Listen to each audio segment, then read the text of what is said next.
Salam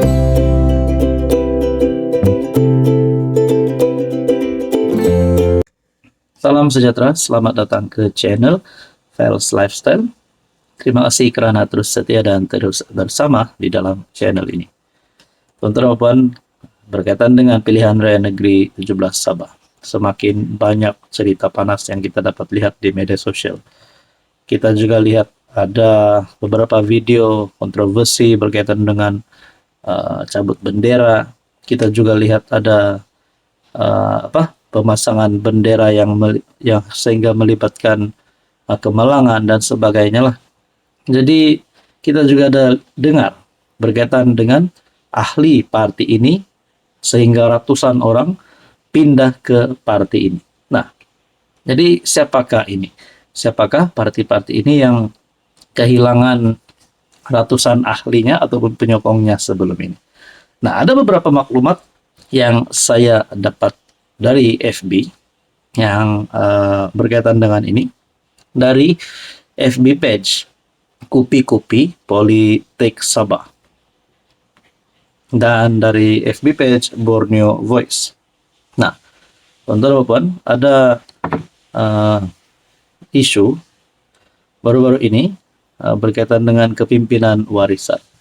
Nah, pasti kalau ada kenyataan yang panas, bukan saja daripada netizen yang memang tidak menyokong warisan, tetapi orang yang tidak berminat dengan politik pun kalau mendengar kenyataan dari salah satu, saya pun tidak tahu beliau ini pemimpin ataupun hanya penyokong, tapi beliau kata KDM nih suka minum sehingga mabuk, suka haus-haus, dan akhirnya netizen memberikan satu kata untuk beliau di ruangan komen. Apabila beliau kata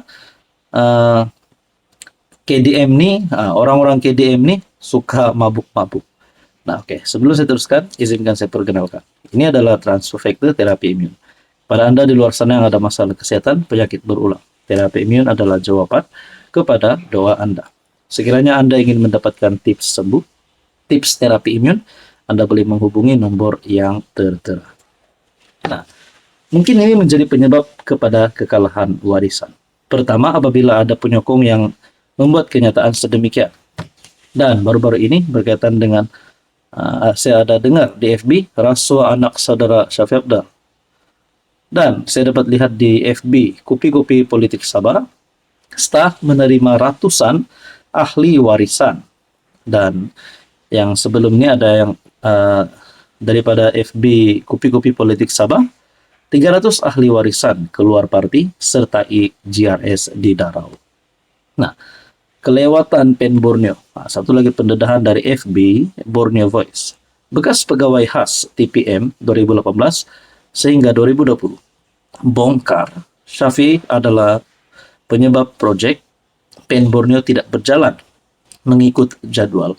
Nah, tidak tahu benar atau tidak, tapi kalau perkara ini benar, kalau Syafi Abdal sebagai presiden warisan menjadi penyebab kepada proyek Pen Borneo tidak berjalan mengikut jadwal, pasti ada satu unsur rasuah ataupun unsur penyalahgunaan kuasa. Nah, kalau perkara ini benar. Dan beberapa perkara yang berlaku, insiden cabut bendera oleh calon dari parti warisan, dan juga berkaitan dengan kenyataan bahwa ada ratusan ahli warisan menyertai STA dan juga JRS, pasti boleh menjadi penyebab kekalahan kepada warisan, tapi bukan menyeluruh, mungkin di beberapa kawasan. Jadi teman-teman, itu adalah beberapa yang panas saya lihat di media sosial. Jadi Anda rasa warisan masih mampu menang majority ataupun akan menang separuh ataupun mungkin akan menang hanya beberapa kursi saja? Apa komen Anda? Salam sejahtera, selamat datang ke channel Fels Lifestyle. Terima kasih kerana terus setia dan terus bersama di dalam channel ini. Pilihan raya negeri ke-17 Sabah semakin panas. Sana sini kita dengar ada saja isu, ada saja komen, penolakan, dan juga sokongan terhadap parti dan calon yang mereka pilih. Sabah memilih. Akhirnya, saudara-saudara, rakyat Sabah mahu memilih calon ataupun parti yang memang bekerja.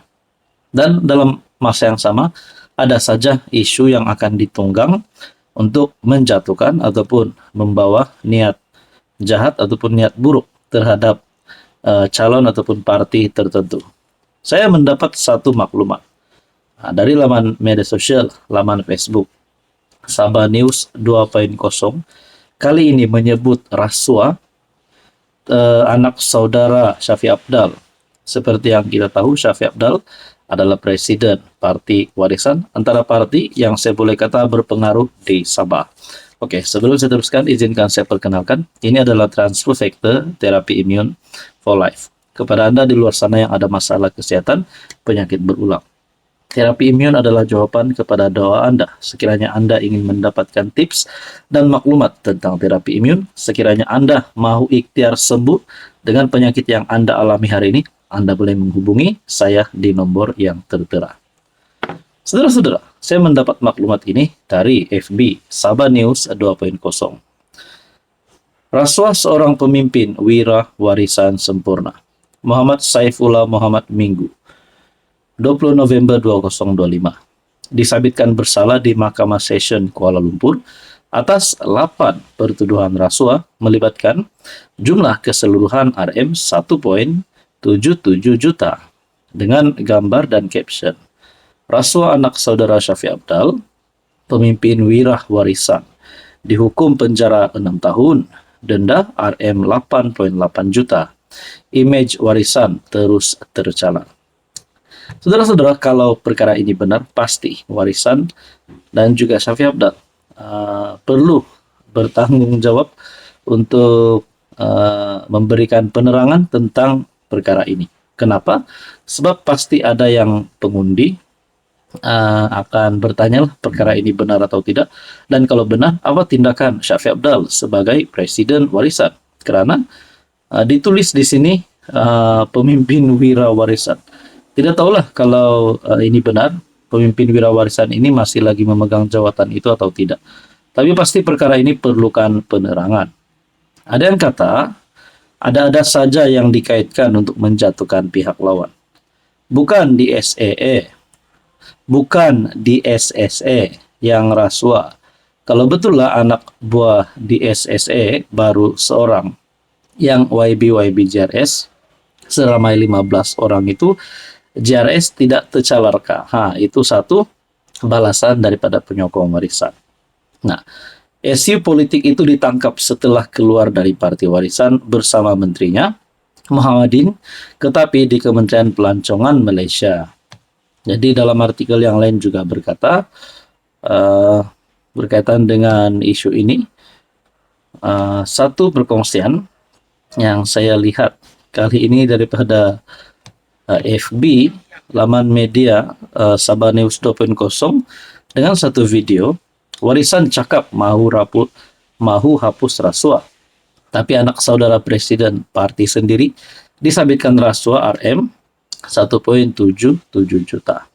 Jadi tuan-tuan dan bapak, ini mungkinkah ini akan menjadi penyebab kepada kekalahan warisan, atau sebaliknya ini tidak akan mengganggu perjuangan warisan, campaign warisan, sehingga pilihan raya nanti? Apa komen Anda? Hai, hello, salam sejahtera. Oke, saya kongsikan kepada Anda produk-produk yang saya tag dalam video saya. Ini adalah Jeep Buluwo Men Sling Bag. Ramai yang minat bag ini, Jeep Buluwo Men Sling Bag. Kita ada Korean style glasses ataupun kacamata style Korean yang sangat viral di media sosial. Kita juga ada NY Head Bucket. Boleh guna di mana-mana. Jalan-jalan, nak memancing boleh guna. Kita ada dua warna. Oke, ini adalah NY Head Bucket. And then kita ada perfume yang viral yang ramai suka. EDP ataupun Desandra Men Perfume. Ini Desandra Men Perfume. Kita ada Rexona yang menjadi kegilaan ramai, terutamanya kepada wanita. Rose Glow Rexona. Dan kita ada smartwatch. Amazfit T-Rex smartwatch. Semua produk ini saya tag dalam video, Anda boleh semak.